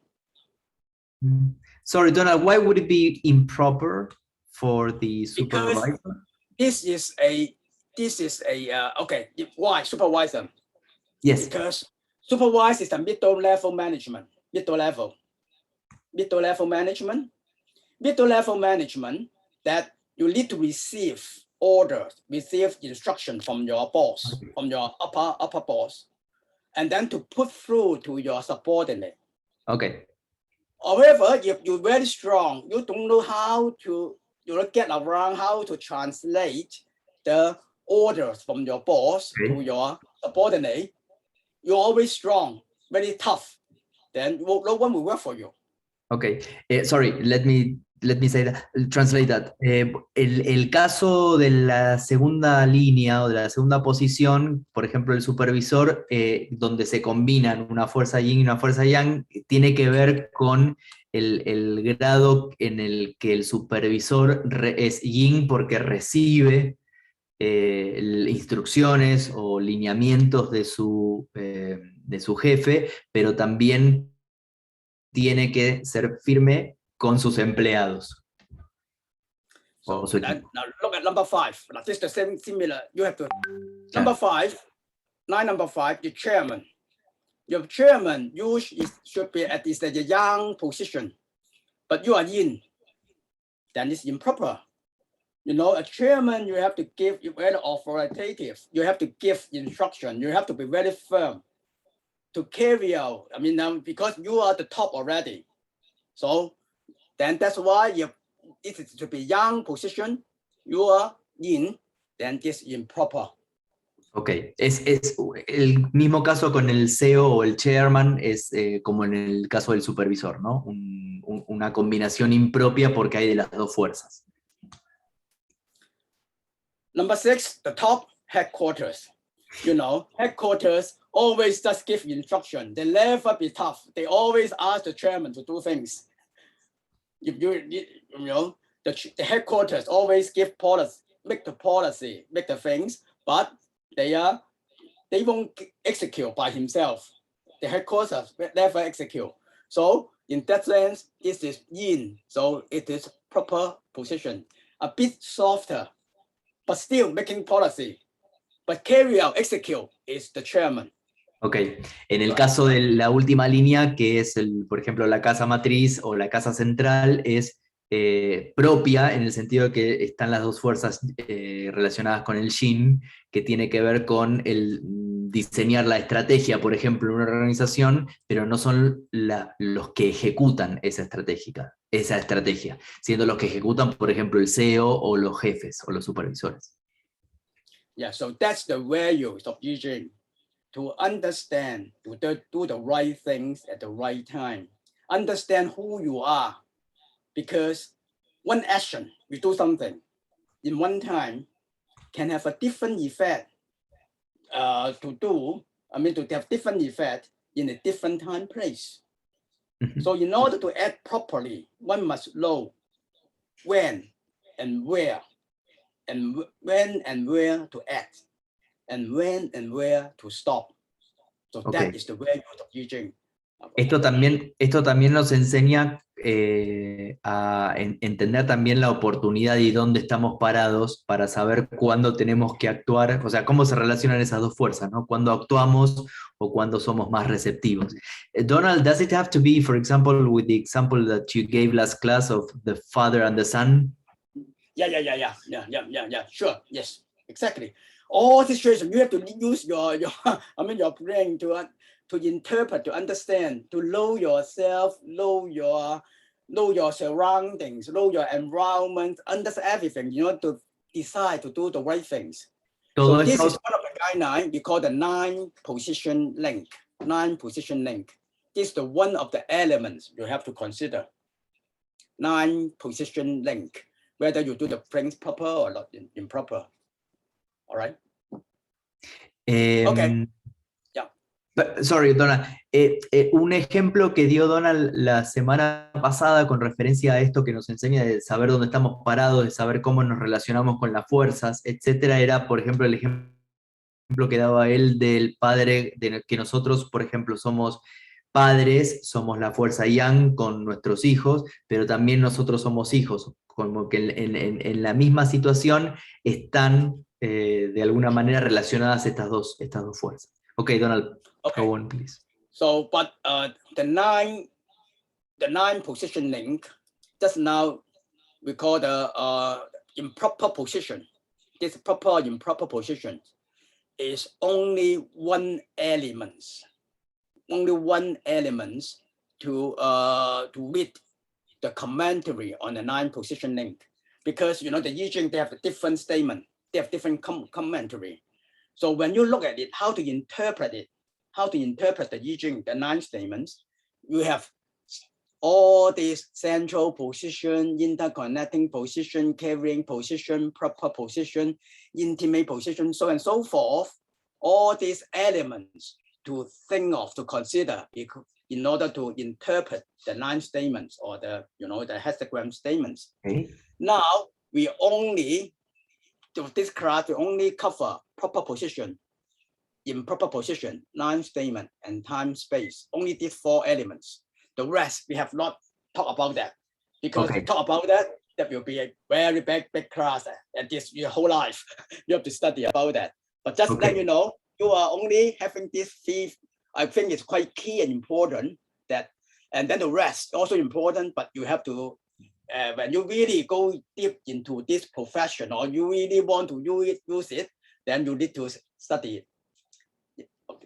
Please translate. Okay, Understand? so acá lo que muestra Donald es que si bien hay muchas aristas en la interpretación de las líneas y las posiciones y etcétera, nosotros, como por ejemplo la interconexión de las posiciones, la posición íntima, la barrera de delante y atrás, el extremo bajo del hexagrama, todo lo que pueden ver ahí, cómo cambian las líneas, etcétera, nosotros acabamos de ver un ejemplo en el que Donald muestra simplemente la declaración de la línea, la posición propia e impropia o adecuada e inadecuada y el tiempo o lugar, como ver dónde estamos parados. Pero que, digamos, hay muchas más aristas que se pueden analizar, pero eso nos llevaría una vida. Yes, so just bear in mind, there is other elements affecting the commentary on the line positioning. That's enough for the time being. Okay. Okay, and you'll understand this proper improper time space. Yeah. Okay. All right. More important is to realize the natural law found from the 64 hexagrams. It's more important to understand, to know the principles derived from the natural laws found from the 64 hexagram. It's a kind of summary. Please Okay. Ahora lo que va a comentar son los 7 principios que emanan, generales, ¿sí? Que emanan de los 64 hexagramas. What's that? Now this that law, this seven principles are more important. Law of change, law of cyclic change, the law of continued self-renewal, the law of tolerance, the law of modesty, the law of opposite and complement, the law of harmony. So the first one, the law of change. Understand that everything will change as time flows. You won't be bad all your whole life. You won't be good for all your life. Everything will change as time flows. So that's why don't be upset when you're at the downside. It will. After winter, spring will come. Always, that is a cycle. This already tell you, believe it. Everything will change as time flows. El primero de los principios tiene que ver con la ley del cambio y el cambio constante, ¿no? Y ahí dice Donald, no nos preocupemos porque después cuando se termina una cosa empieza otra, como las estaciones, por ejemplo. Secondly, law of cyclic change is everything change in a cyclic pattern. Bad will become good, good will become bad. It's like a sine wave. It's like that. Okay. It tells 64 hexagram. It's generalized the rules already, the natural laws. Understand that, then you like how to guide your the application. I mean, of the I Ching. Everything change in a cyclic pattern. It's not linear. Y el cambio, como dice el segundo principio de la ley del cambio cíclico, es precisamente esto, que no es lineal, ¿no? Que sube y baja, bien y mal. Aprender, desaprender. All right, the third, the law of continued self-renewal. If you want to be fortunate all the time, you should make yourself strong, untiring, like the haven, because the haven, the Qin, is the best. It's like very strong, active, always work hard, always self-strengthening, always renew. I mean, always better yourself. Then you will be fortunate for all the time. That is a superior man should do. So this is also the law. La ley de auto. Can you explain with? I'm sorry. Can you say that again, please? Okay. The third law is continued self-renewal. Renewal means self-strengthening. Always self-strengthen, always self-motivated, always be strong. Then if you can be like that, you always be fortunate. Okay. You always be fortunate. And then it's also the guideline for a superior man, a good man, enlightened man. La tercera ley, que tiene que ver con la autorrenovación continua, tiene que ver con esto del renacer, ¿no? De estar motivado para lo que viene, y que en los ciclos del renacer y de la motivación entramos en el camino para llegar a ser el hombre, una especie de hombre superior. Okay. O mujer Number 4, superior. law of tolerance. You need to be, a superior man should be as tolerant as the earth, because the earth can nourish many other things, all right? And without receiving returns, you know, the earth just nourish all the things, but never ask for returns. So that is the law of tolerance. So if you can behave like this, you will be also fortunate. You don't have to ask, you don't have to do the divination. You always think of yourself, all right? Very selfish. Sorry, you can be benefit maybe for a short period of time, but for long term, you cannot be benefit. That is the law of tolerance. Otra de las cosas que nos van a acercar al camino de la excelencia y del hombre superior es la ley de la tolerancia, que tiene que ver y que está relacionada con la tierra, ¿no? En un aspecto como la tierra nutre, pero no pide nada a cambio, ¿sí? Un poco como relacionándolo con la tierra.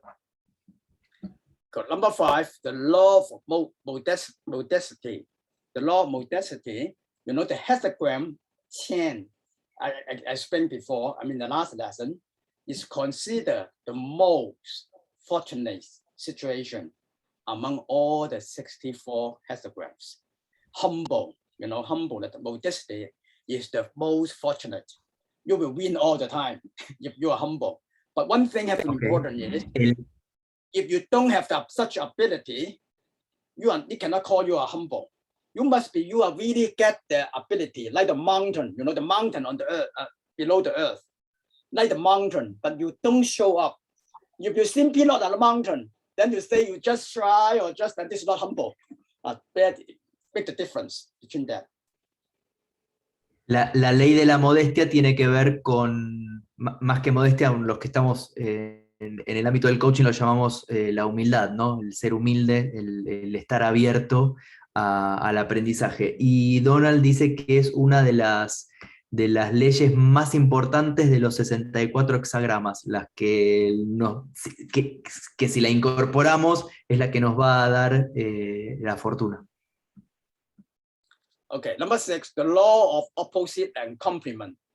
When I explained the yin-yang principles, I've explained it already. Just you understand that all the relationship between things in the world are both contradictory and complementary. Just bear this in mind, yeah. La ley de lo complementario y lo opuesto. La ley de lo complementario y de lo opuesto, que lo vimos la clase pasada y lo repasamos hoy con la complementariedad y la oposición de las fuerzas del Tai Chi. Okay, number 7, law of harmony. Now that is Chinese always mention about harmony, because we think that the basic relationship among all the things in nature is harmony. We have to work harmony with the natural nature, we have to harmony with people, harmony with the neighbor countries, whatever. That is our philosophy in mind, law of harmony. All right. Any disharmony is a phenomenon in the adjustment process for an unbalanced situation to a balanced one harmony. So this is the law of harmony. Bueno, y finalmente la ley de la armonía, que tiene que ver con no solamente estar bien con uno mismo, sino estar en armonía con las relaciones, con las personas y hasta con los países. All right, so that is this I think is more important. If you can uphold and you can behave like this law, then I think you must be fortunate. You don't have to look at you don't have to make the definition. All right. Okay. Si seguimos estas leyes, vamos a ser afortunados en la vida. Okay, Donald, thank you. Yeah, we go on. Yeah. Okay, I can make it fast. Example. So now just this gives you the idea. Make examples. about the balance between the yin-yang concept, always at the balance between the whole and the, for example, the whole and the individual. The leader, as a leader, when you make a plan, you have to make the interest for the whole company. But you have to, through the individual, can achieve the individual's interest as well. So the relationship between the whole and the individual is kind of interdependent nature. You rely on each other. Remember the yin and yang concept, the yin-yang codependent. Please always think of like that. Balance in objective, the same. All right, supply and demand, all the market forces and government action, everything are the same. I don't explain, each of them because the time constraint, but understand always, please be aware that always have to get the harmony, the yin and yang concept, balance the objective, balance the things. You can't think acá hay ejemplos que tienen que ver con, bueno, la relación de las fuerzas de la dependencia y de la codependencia y de la armonía, ¿sí? Como lo individual y el todo, los opuestos y los complementarios, los equilibrios en los objetivos, el conocimiento y la acción, las fuerzas del mercado versus la acción gubernamental, la oferta y la demanda, el consumo y ahorro, etc. Yeah, so like knowledge and action, that the yin and yang, you only know the knowledge, you don't add, also no use. You have to balance knowledge and action. You learn the knowledge, you have to add, you have to do it. All right, understand, knowing is easy, but doing is not easy. So it's also yin and yang application. Como siempre en la vida, según la filosofía china, el buscar el balance y la armonía, pero bueno, una cosa es conocer y otra cosa es hacer. Y lo más difícil es hacer. Capability and integrity also. Capability and integrity also the same idea, where you're very capable, but if your integrity is no good, then you can use your capability to do some wrong things, to do some bad things. So you also get the balance. It's also the yin-yang concept. Bien. El balance, por ejemplo, se ve en una posición que no sería una buena posición, en el ejemplo de si no somos íntegros, si tenemos capacidades pero no somos íntegros, nuestras capacidades no estarían al servicio del camino, ¿no? All right, just think over these applications. Okay. You can apply to everything. Then we can go through, we move on. Yeah. I'm sorry, Donald, I don't know if there is much more, because... No, not much more. We'll finish 5 minutes, 5 minutes. Yeah. Because maybe there are some questions before the end of the class. I know. I'm controlling the time. Okay, we move on. All right, so the guidelines for superior man.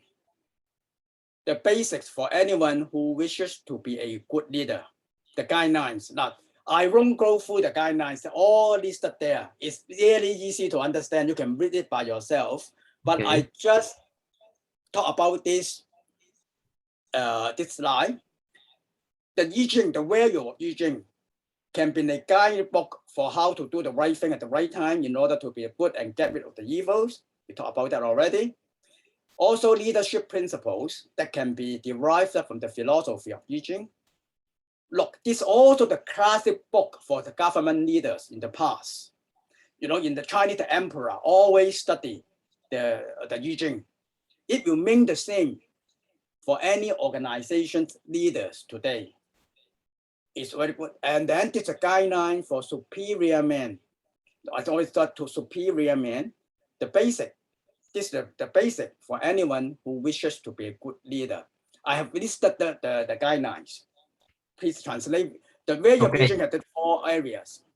Ok, las 4 áreas que tienen que ver con los valores del I Ching son, por ejemplo, los principios de liderazgo, ¿sí? Que derivan de la filosofía del I Ching, en el ejemplo del cuadrado verde. Los principios que tienen que ver con las guías para ser un buen líder y un hombre superior.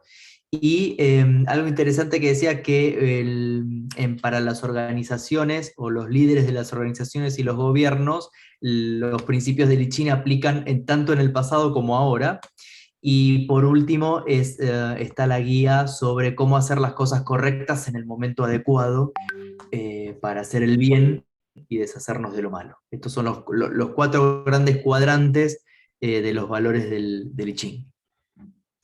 All right, so now guidelines for superior man. So this word I think it's simple to understand. So I don't need to always start talking about balance, tolerant but not indulgent, active but not reckless. Balance, not see the balance, huh? It's all right. Decisive but not obstinate.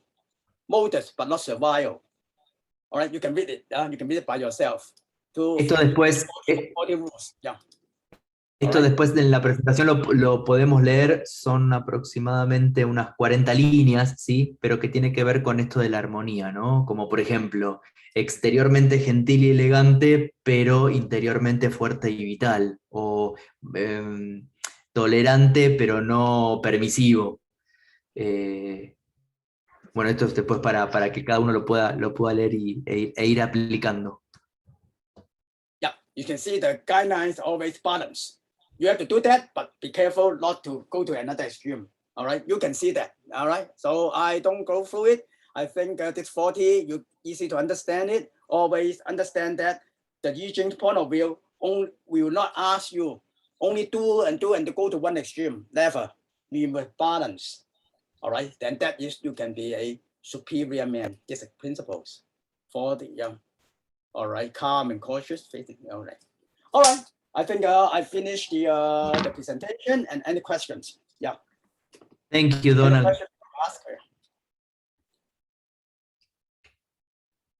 Maybe you can stop the presentation so that we can see everybody. Yeah, sure. There we are. Okay. Yeah. Bueno. Estamos abiertos para si quieren hacer alguna consulta, alguna pregunta para Donald. Ahí tiene preguntas.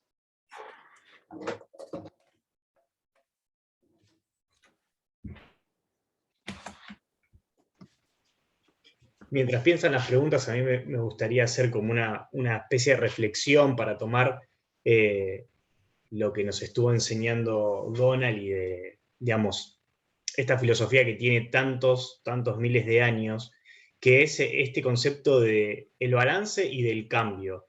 El balance para tomar en cuenta que no siempre nos va a salir todo bien y tampoco siempre va a estar todo mal, porque justamente las cosas van cambiando, no son rígidas, y esto conectándolo también con el coaching, tener conversaciones efectivas nos permite que tratar un tema que nos parece imposible de modificar o que no somos capaces de modificarlo, teniendo en la cabeza este balance y que nada es rígido, que todo fluye y cambia, eso también nos habilita a que nosotros confiemos en el proceso, nos habilita a pensar en no tengo hoy la respuesta, pero a través de un proceso interno voy a poder modificar el observador que soy hoy y voy a encontrar nuevas respuestas, nuevas soluciones y nuevas acciones, porque nada es permanente y todo fluye y todo cambia. Así que esa era la reflexión que yo quería hacer, tomando también esta filosofía que, bueno, por algo tiene tantos miles de años, perdón, y lo ha llevado a China también hoy en día a ser una potencia.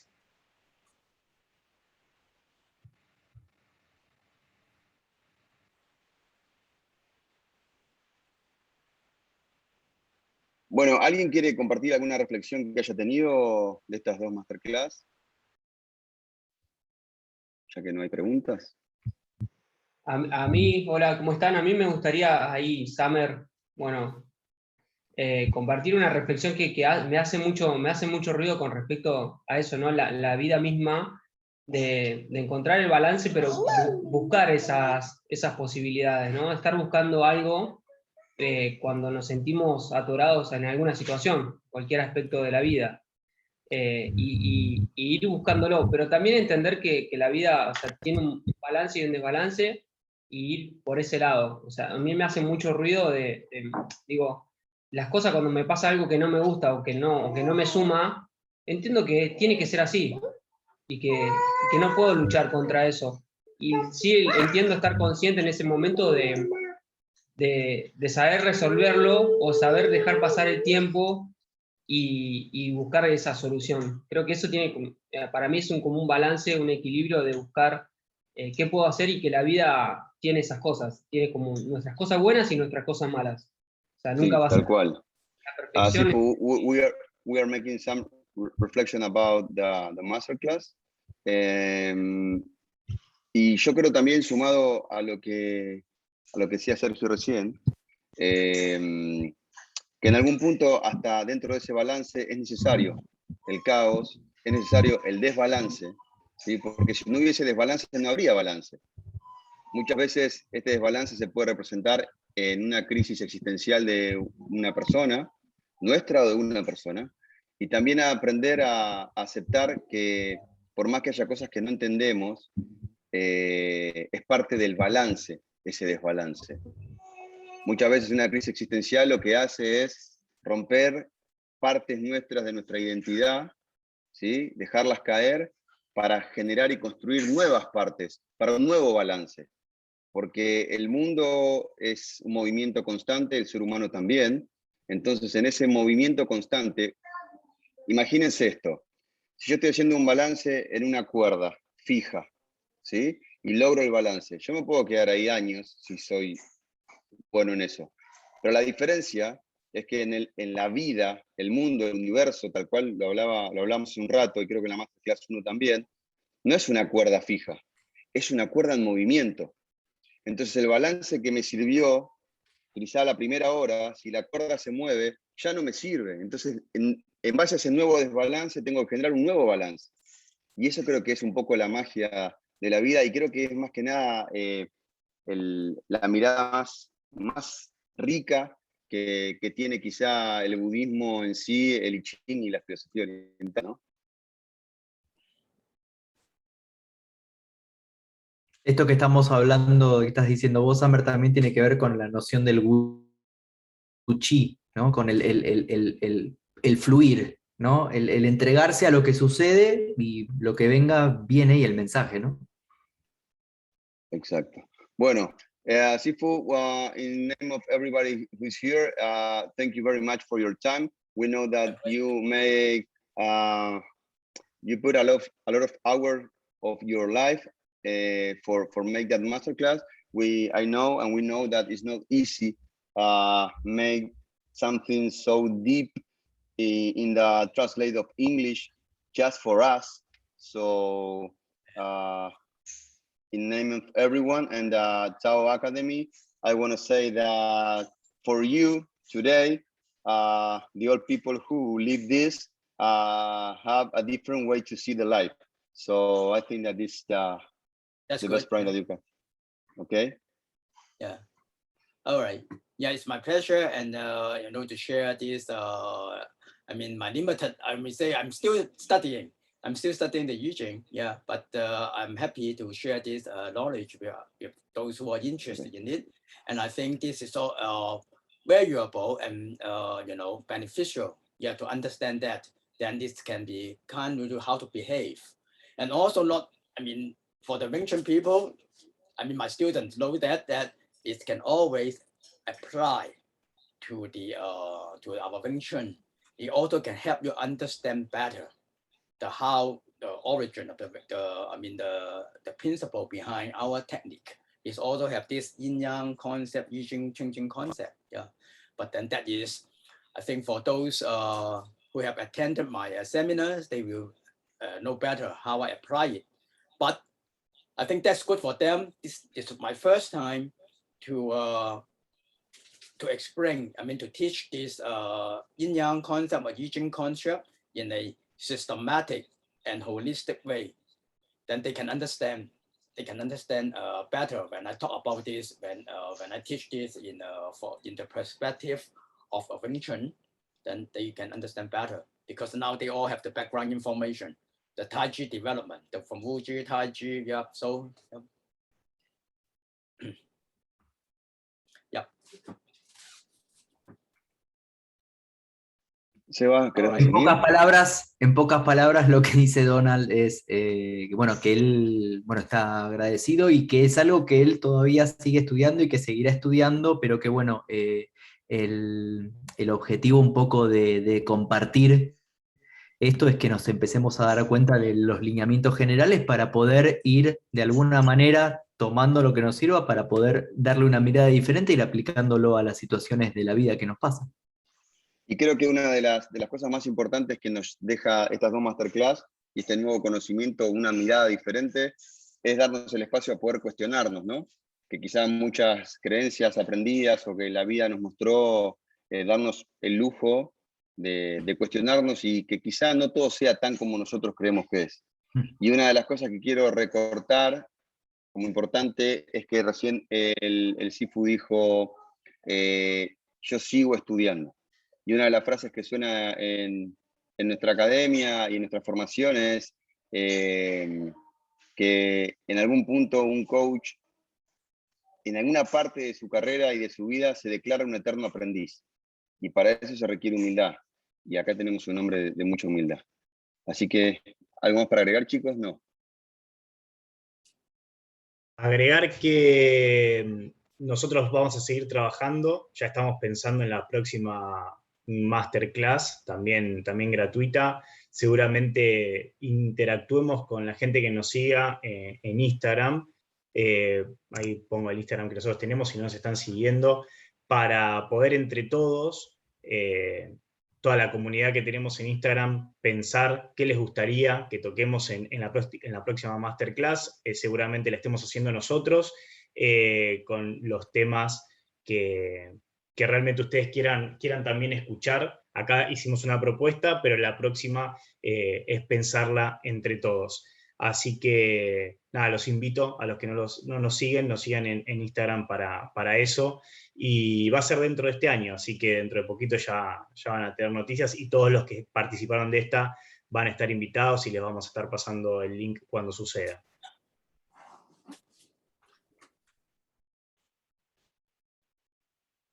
Así que bueno, yo por mi parte... Muchas gracias a todos los que se regalaron en este momento por darse este espacio, en cualquier parte del mundo en la que estén. Cualquier duda, interés o lo que tengan, no solamente sobre este contenido, sino sobre el próximo masterclass o la carrera, las próximas inscripciones de la nueva camada 2022 que comienza ahora. Las clases comienzan en febrero, son 3 cuatrimestres y toda la información sobre la carrera en detalle la pueden tener en nuestras redes o mandándonos un mail, un WhatsApp o la información que sea. La mejor manera de agradecerle simbólicamente al Sifu es que todos abramos nuestros micrófonos y le demos un fuerte aplauso, por favor.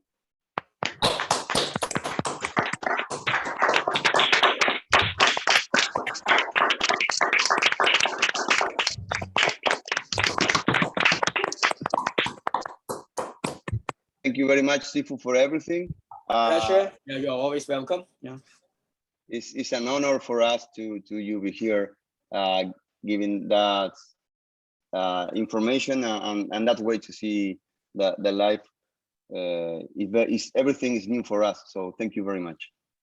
Yeah, my pleasure. You're welcome.